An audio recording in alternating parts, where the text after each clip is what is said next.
हाँ, नमस्कार। Newsletter with Rakesh Ranjan में आपका स्वागत है। आज लोकसभा चुनाव के तीसरे चरण का वोट डाला जा रहा है। चरणवार अभी और भी वोट डाले जाने हैं, लेकिन तीसरे चरण के चुनाव से ऐन पहले दूरदर्शन ने जो कुछ किया, हम उसकी चर्चा करेंगे। इस पर ख़ास तौर से टिप्पणी की है बिहार के वरिष्ठ पत्रकार नवेंदु जी ने।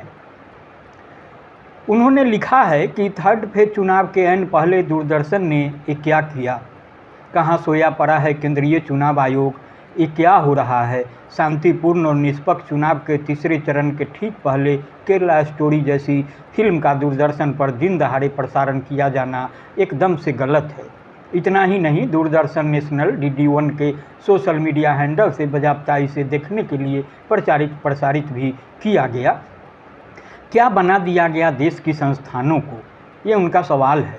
2014 के पहले एक ज़माना वो भी था कि चुनाव आचार संहिता लग जाने के बाद दूरदर्शन और आकाशवाणी पर किसी भेदभाव वाले और राजनीतिक विषय वस्तु से जुड़े फिल्मी गाने तक नहीं बजाए जाते थे। चुनावों की गिनती और रिजल्ट की रात भी शुद्ध मनोरंजन वाली फिल्में ही दिखाई जाती थी। ऐसा इसलिए कि करने और किए जाने का प्रावधान है कि चुनाव किसी प्रकार के जज्बाती असर से प्रभावित न हो सके।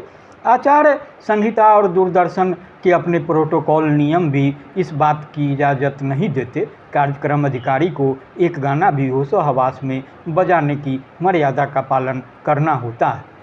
दूरदर्शन केंद्र सरकार की ही एक स्वायत्त संस्थान है, जैसे कि चुनाव आयोग एक स्वायत्त संस्थान है। इसकी स्वायत्तता खंडित न हो, इसका ध्यान सरकारें रखती थी।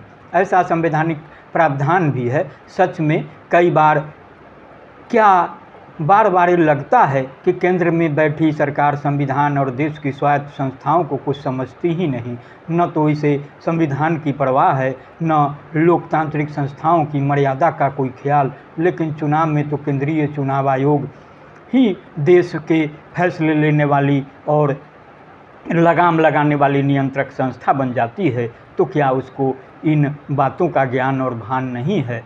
तो क्या विपक्ष ठीक ही कह रहा है कि इस बार जीते तो जड़ से देश के लोकतंत्र, उसकी संस्थाएं और बाबा साहब के बनाए संविधान को पूरी तरह खत्म कर देंगे?